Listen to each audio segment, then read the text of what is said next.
नमस्कार दोस्तों।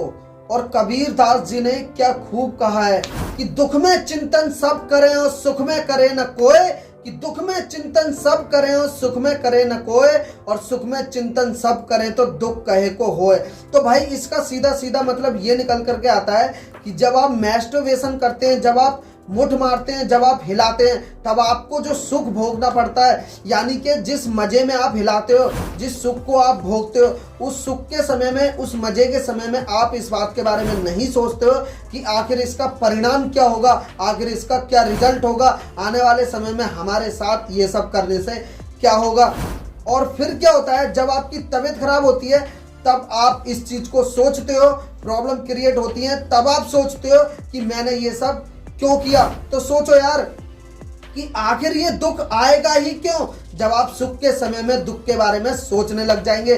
तो आखिर वो क्या बोल रहे हैं, कहावत में क्या बोल रहे हैं कि भाई सुख में चिंतन सब करें तो दुख कहे को होए। अगर हिलाते समय ही आप ये सोच लो तो भाई आपकी तबीयत खराब होगी ही नहीं, आपके बीच में प्रॉब्लम क्रिएट होंगी ही नहीं। चलो एक तो ये बात हो गई। बात कर लेते हैं नंबर 2 की। नंबर 2 पे आते हैं, एक स्वामी विवेकानंद जी अपने शिष्य के साथ बैठे होते हैं और उनके पास में बहुत सारी किताबें रखी होती हैं। तभी उनका शिष्य उनसे पूछते हैं, महाराज जी आप इतनी सारी किताबों का क्या करते हैं। तब उन्होंने बताया कि इन सारी किताबों को मैंने पढ़ रखा है और सारी किताबें रटी हुई हैं अच्छे से।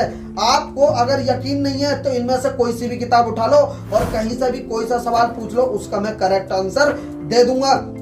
तभी इस बात पर उन्हें यकीन नहीं होता, यानी उनके शिष्य को यकीन नहीं होता है इस चीज को पूर्ण करने के लिए कि ऐसा होता भी है फिर नहीं। उन्होंने बीच में से एक किताब उठाई, उठाने के बाद उन्होंने बीच में से सवाल पूछा और सारे के सारे सवालों का जवाब एकदम करेक्ट दे दिया, और वो भी पेज नंबर बता के, यानी कौन सी पेज पे कौन सारी बात लिखी है। इस तरीके से उस बच्चे ने, उस शिष्य ने 3-4 सवाल पूछे और सारे सवालों का एकदम करेक्ट आंसर जो है उन्होंने स्वामी विवेकानंदा ने दे दिया। इस चीज को जानने के बाद वो लड़का पूरी तरीके से हैरान रह गया कि आखिर ये कैसे हो सकता है। तभी ये सवाल उनके मुंह पर उन्होंने चिपका दिया कि स्वामी जी आपने ऐसा किया कैसे।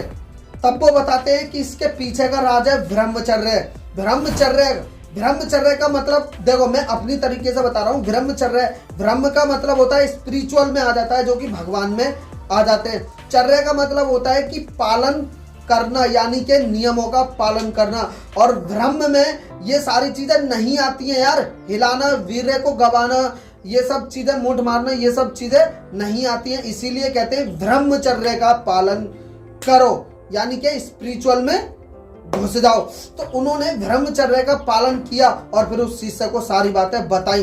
तब उन्होंने भी ये चीज ट्राई करने की कोशिश करी। चलिए ये तो बात हो गई नंबर 2 की। अब बात कर लेते हैं नंबर 3 की। नंबर 3 में एक साइंस ने एक एक्सपेरिमेंट किया होता है कि 30 लोगों को, मतलब 30 लड़कों को जिनकी उम्र 25 के आसपास होती है, अलग अलग कैटेगरी में डिवाइड कर दिया होता है। यानी कि 30 लोगों से लगातार मैस्टरबेशन करने के लिए कहा जाता है डेली, दिन में 2 बार, और 30 लोगों से कंटिन्यू पढ़ाई के लिए कहा जाता है। हालांकि इनसे भी पढ़ाई के लिए कहा जाता है ये देखने के लिए कि इनकी कंसंट्रेशन पावर बढ़ती है या फिर घटती है।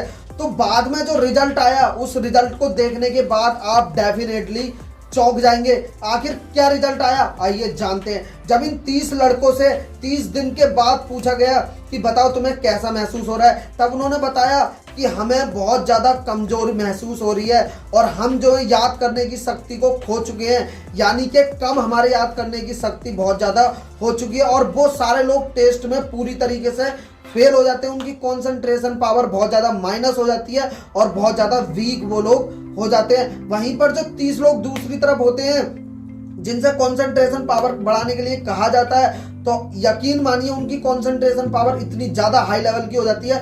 उन्होंने बताया कि ब्रह्मचर्य का पालन करने से, यानी हमने 30 दिन ना मुठ मारे और लगातार पढ़ाई की, तो इससे उनका कंसंट्रेशन पावर बहुत ज्यादा बढ़ गई, याद करने की शक्ति बहुत ज्यादा बढ़ गई।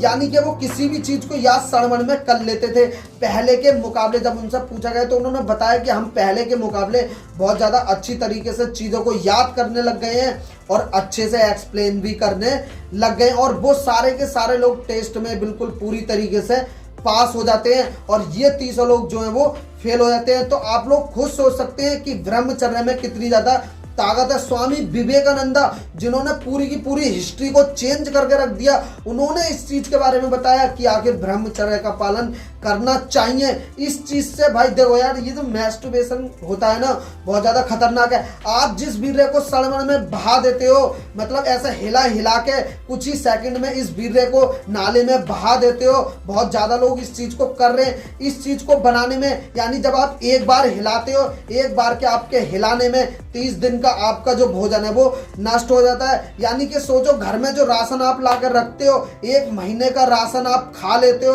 1 महीना लगातार जो राशन आप खाते हो, और उसके बाद आप एक बार मुट्ठी मारते हो, एक बार हिलाते हो, उसी के दौरान आप अपने वीर्य को गवा देते हो, आप अपनी शक्ति को गवा देते हो। तो मैं आपको तो यही सजेशन करूंगा कि आप मुझे देख लो भाई, मैं भी ब्रह्मचर्य का पालन करता हूं, तो आप लोग भी ब्रह्मचर्य का पालन करो।